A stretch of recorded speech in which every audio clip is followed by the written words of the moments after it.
L'objectif ici, c'est de vivre le mieux possible en harmonie avec la nature, quelle qu'elle soit.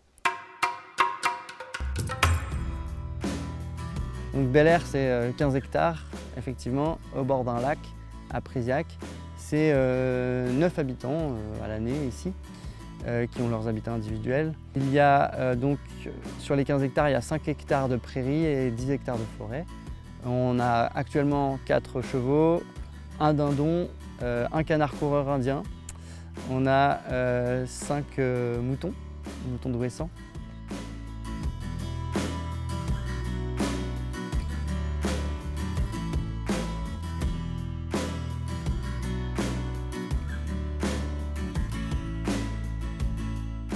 On a des espaces partagés, on a 2 maisons qui sont les maisons communes, dans lesquelles il y a cuisine, salle de bain, salon, qui sont l'espace social, l'espace commun où on se retrouve pour manger midi ou soir, sans que ce soit une obligation. Donc ça s'organise où chacun fait sa petite vie, chacun a son habitat individuel.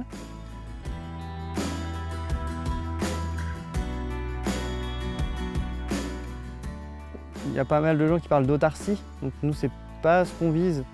On vise une autonomie quand même, une autonomie alimentaire, mais c'est plus la question de la souveraineté, donc la responsabilité de nos actes et donc de nos actes de consommation qui va nous importer plus que l'autonomie. Après, si on peut vivre dans l'autonomie, c'est top.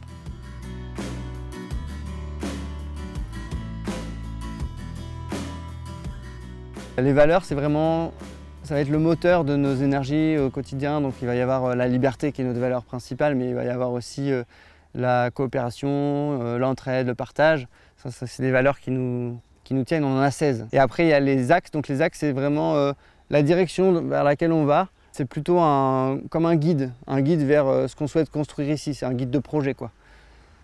Donc dans ces axes, il y a le bien-être. Donc on en parle, le bien-être individuel de chacun. Et le bien-être du collectif, le bien-être des animaux, le bien-être de la nature, donc les arbres et tout ça.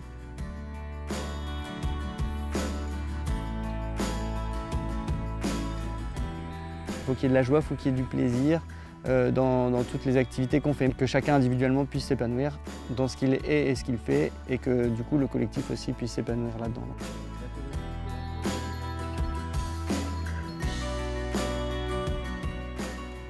On aime partager les choses, donc que ce soit effectivement avec les gens qui viennent nous voir en immersion, en journée découverte, même on fait des choses avec les voisins, on fait des fêtes des voisins, fête de la châtaigne, il y a fête de la soupe avec les gens du village.